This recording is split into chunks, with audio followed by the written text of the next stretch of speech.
The earth is crying out as a prophet. The very land itself mourns all around us. A friend of mine recently got back from a delegation supporting recovery in Puerto Rico. I was struck by the pain and the anger in her voice as she described homes, communities, basic infrastructure still devastated with just over 2 months until the next hurricane season. A new dimension of colonial violence on a land and a people longing for freedom for centuries. Land and people wondering together, what will we do when the next storm hits? Therefore, the land mourns, and all who live in it languish. The land is calling us into presence, calling us to face the reality that the order of empire, the order that values profit over life, cannot continue. We have gone dangerously astray. This kind of calling out against injustice, calling a people to return to God, is the work of the prophets across Scripture. Now, as in the time of Hosea, the land asks us to remember what is sacred. It calls us to face the consequences of desecration all around us. Though they're often shocking, numbers and statistics about climate change can be difficult to relate to, difficult to feel on a level that's relevant and personal. British author Zadie Smith writes about this compellingly in a piece called Elegy for a Country's Seasons. She writes, "There is the scientific and ideological language for what is happening to the weather, but there are hardly any intimate words. Is that surprising? People in mourning tend to use euphemism. Likewise, the guilty and ashamed.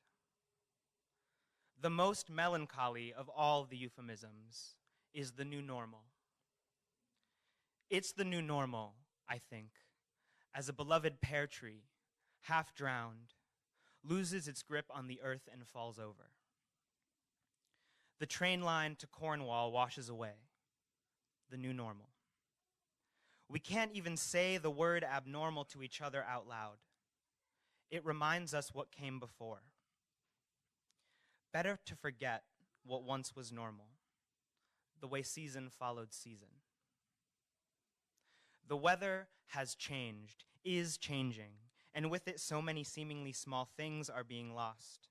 It was easy to assume, for example, that we would always be able to find a hedgehog in some corner of a London garden, pick it up in cupped hands, and unfurl it for our children. Or to go on a picnic and watch fat bumblebees crawling over the mouth of an open jam jar. Every country has its own version of this local sadness. We did not think the climate could change.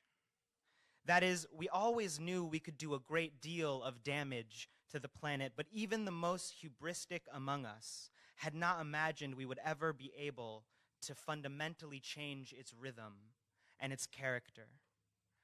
Just as a child who has screamed all day at her father still does not expect him to lie down on the kitchen floor and weep.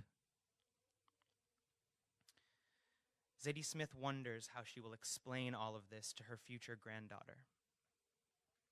She imagines what she'll say in their conversation, writing,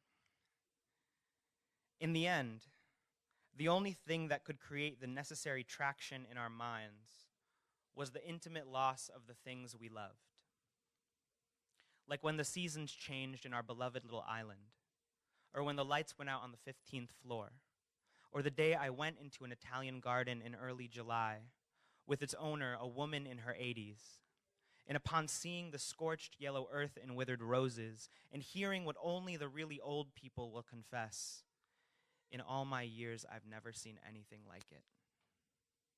Only then I found my mind finally beginning to turn from the elegy, what have we done, to the practical, what can we do? The loss of climate collapse will continue to feel more intimate and personal as time goes on. We must embrace our capacity to mourn. But the prophetic message in Hosea is also clear that as we do so, we cannot forget about power. In the 4th verse, Hosea writes, "Yet let no one contend, and let none accuse, for with you is my contention, O priest." He goes on to list what the priests have been doing wrong. Some of it revolves around a very narrow theology we might disagree with, but that's another sermon. The piece that I want to lift up right now happens in verse 8. It says, "The priests feed on the sin of my people. They are greedy for their iniquity." Many readings suggest that this is referring to a practice of sin offering, where an animal was offered as atonement for sin. The priests got to eat a portion of the offering. Hosea is pointing to a situation where the priests have become more concerned with receiving a portion of the offering than they are with rectifying sin. They have come to be greedy for the people's sins, perhaps even encouraging them to sin so they can get their offerings. A comparison today might be a healthcare system that instead of resourcing the prevention of illness, resources treatment after the fact, ultimately profiting off of people being sick instead of working to keep people healthy. In verse 10, Hosea says that as punishment, the priests shall eat but not be satisfied. I'm struck by the ways capitalism creates these same conditions within us, always wanting and working for more but never feeling satisfied. Fossil fuel executives and the politicians they've bought continue to pump carbon dioxide into the atmosphere, continue to crush resistance movements, continue to roll back environmental protections so they can drill for more oil. How much more can they want? Putting personal profit over the continued existence of human life on our planet is a kind of sin actually beyond my comprehension. But this is where the religion of empire has left us. The powerful kneel at the altar of profit, praying with full bellies for yet another feast. They cannot hear, they will not hear, the land mourning all around them. For too long, the priests of empire have convinced too many that their God is the God. As they prayed blessings over the immense physical violence of empire, they simultaneously enacted a deep spiritual violence. The marriage of Christianity and empire requires a profound narrowing of our visions of God. God must be made into a punisher, a prosecutor, deciding who is to be saved and who is to be condemned. Our bodies, our desires, our very nature must be seen as fundamentally tainted.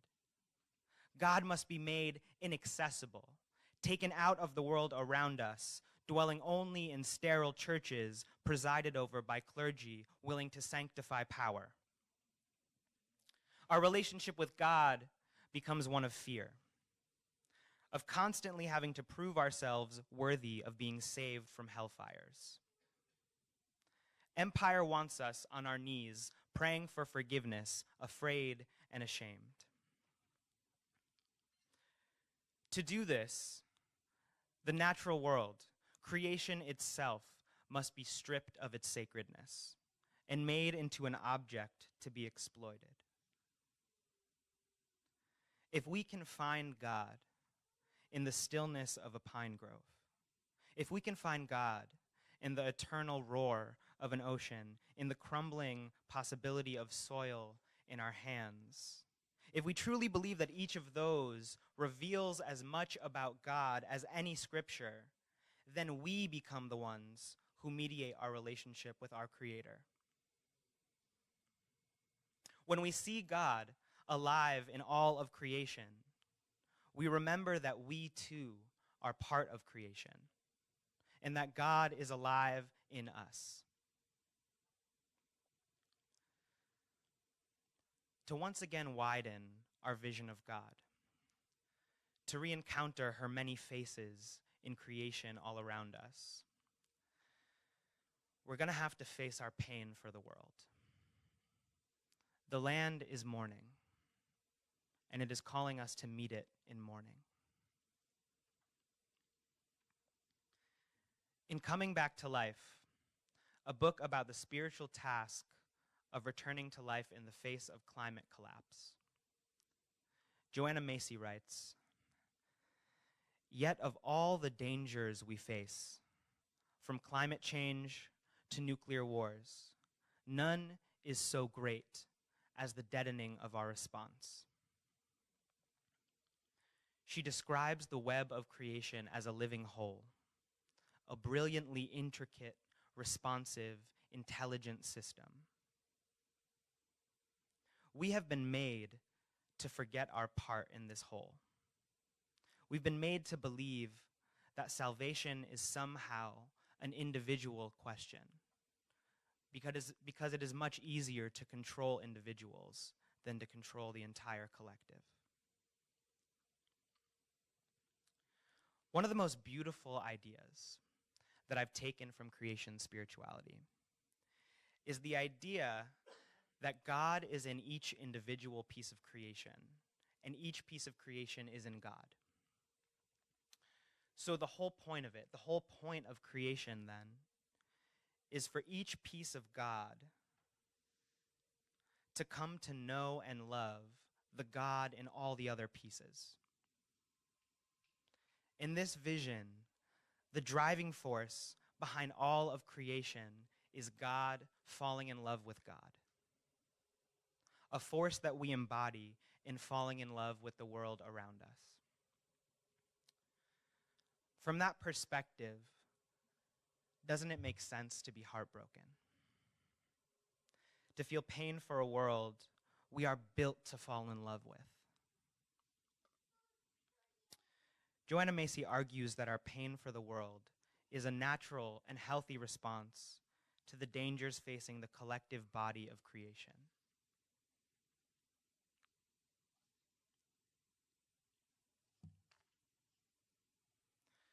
Part of mourning is remembering. Remembering what has been lost. Feeling the emptiness in our chests as we reflect on what once was. In an incredible book about remembering and being remembered by the land, Indigenous botanist Robin Wall Kimmerer writes that the land knows you, even when you are lost. The land remembers us, even when we have forgotten it, even when we have poisoned and broken and desecrated it. Perhaps this is why the land mourns, because it can remember when our ancestors saw it as holy and alive. It knows what God looked like before empire. It has not forgotten that the whole point is interdependence, is falling in love with each face of God we encounter. Grief carves out space for gratitude. It makes clear what is sacred. Ultimately, allowing ourselves to mourn with the land is about returning. Returning to our place in the family of creation. Returning to a sense of the world as alive, as accompanying us, teaching us, striving to love alongside us. This is the good news. That even in the midst of all this loss and destruction, we can return. We are not forgotten. In Braiding Sweetgrass, Robin Wall Kimmerer asks us to imagine how much less lonely the world would be if we saw each piece of creation as a potential teacher, a potential source of wisdom, as another loving face of God, even as a co-conspirator in the work of saving our lives. As we allow ourselves to mourn, we find that we have a choice to make. As is almost always the case, that choice is faith or fear. Almost exactly 5 years ago, I decided to come to New Day for every service of Lent. I'd been in and out, a service here and there, for about 3 years. But I decided to commit, just for Lent. On the second Sunday of Lent, Doug preached a sermon about moving from fear to faith. That sermon is when New Day became my church. Doug presented faith not as a passive belief, not as a passive acceptance of some truth, but as an action, as something we practice, as a path out of fear that we get to choose to walk. The evidence and the facts, he said, will always be on the side of fear. Fear is always able to justify itself. But we have the capacity to see our fear and choose something else. This is also the moment where I became a person of faith. I'd been deeply hurt by a Catholic upbringing, and I was very distrustful of the idea that I should believe without questioning. But in that sermon, I heard a different idea of faith. Regardless of whether or not faith was a rational or provable choice to make, I saw that it would make my life better to be less afraid. It would make my work to build movements for justice more effective. It would make me immensely less lonely to surrender my fear to something greater than myself, to give up control and allow myself to be held. So I began the work of choosing faith again and again. This is the choice we're being called to make now. It's the question that drove me to this sermon. What kind of faith do we need to build? What kind of faith will support our movements to turn away from fear? As they rise to defend creation, what kind of faith do they need in order to really truly believe that something else is possible?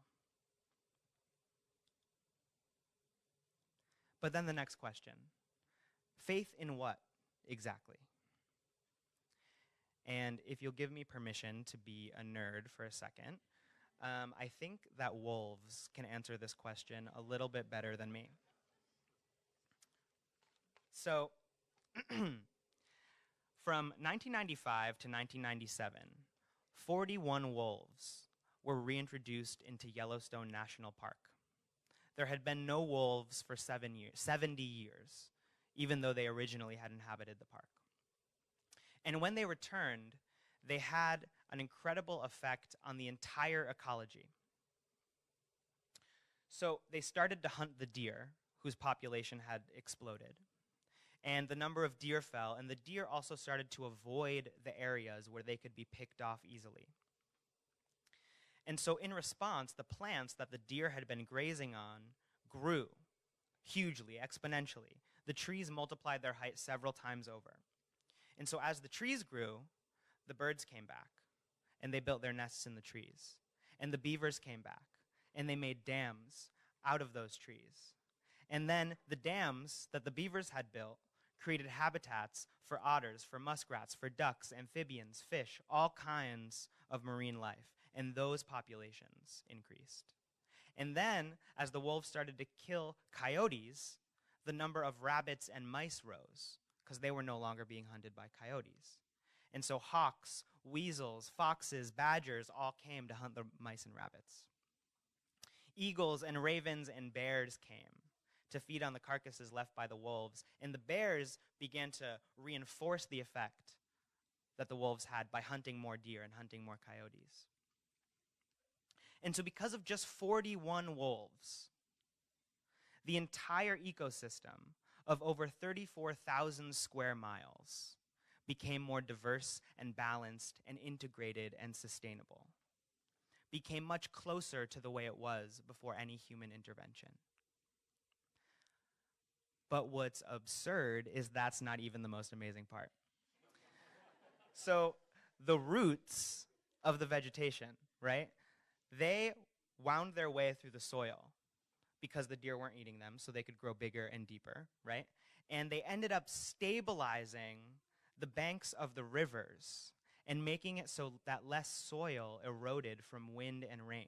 And so the rivers themselves became more fixed in their paths.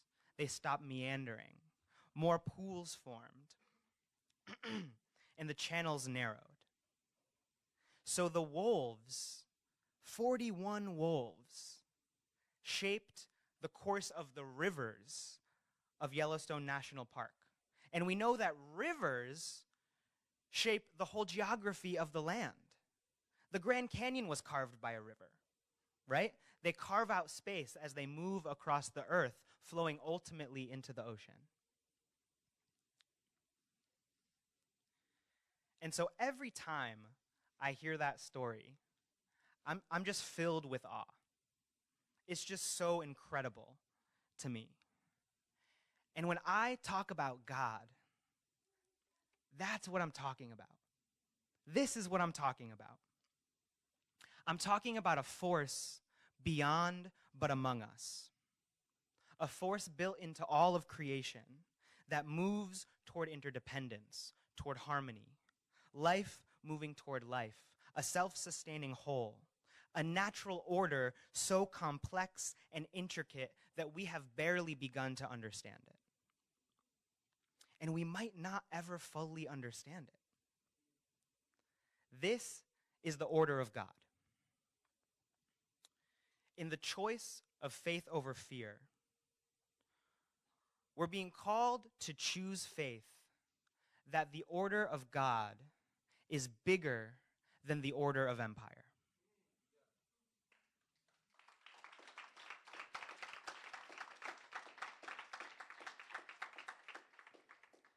Creation existed long before human beings, and it will exist long after us.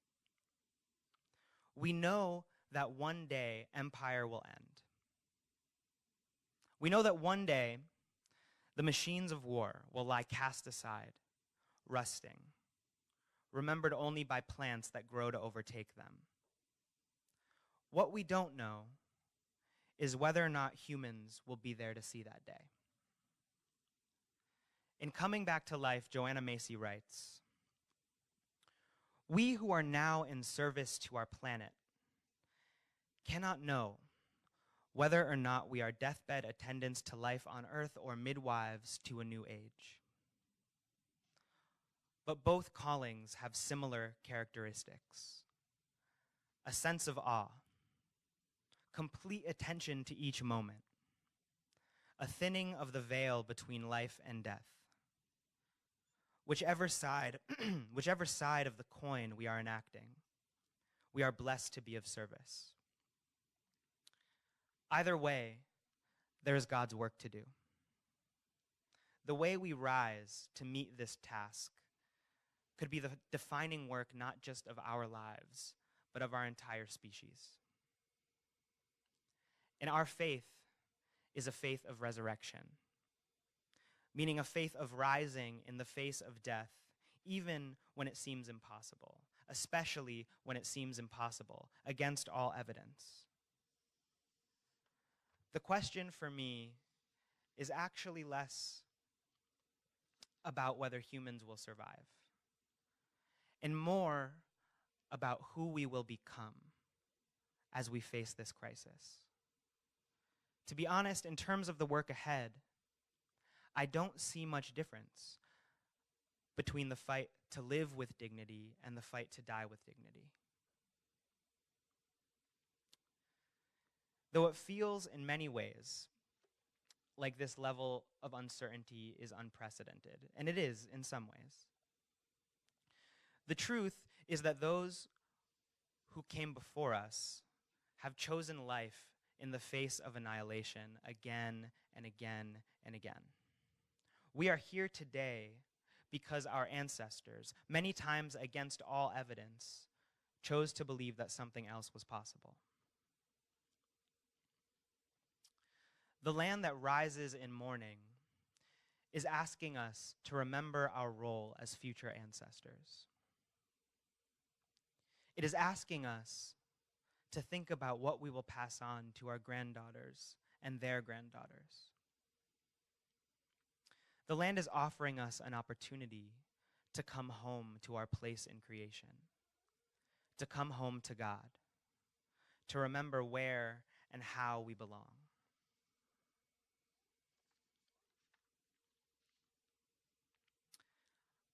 I don't have very complete answers about what we do about this. I'm just beginning to meet the land in mourning. I'm just beginning to ask the questions myself. I've outlined some of what I think is the theology that supports us to face and return to creation.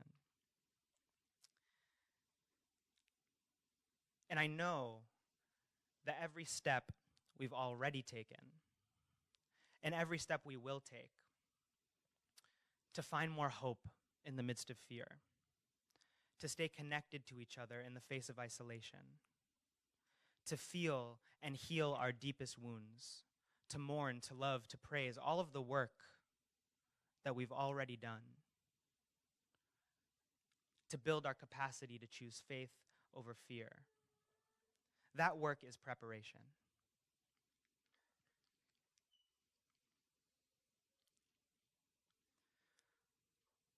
But as we look toward continuing to build the faith that will enliven our defense of creation, what kind of relationship with God will we build today? How will we face our fears today? How will we add our voices to the voice of the land in mourning today? What will we do today to encounter a new face of God in something that once seemed mundane or ordinary? Each moment is an unspeakably precious opportunity to choose faith over fear. And in the face of dying, let us have the boldness to choose life. Amen.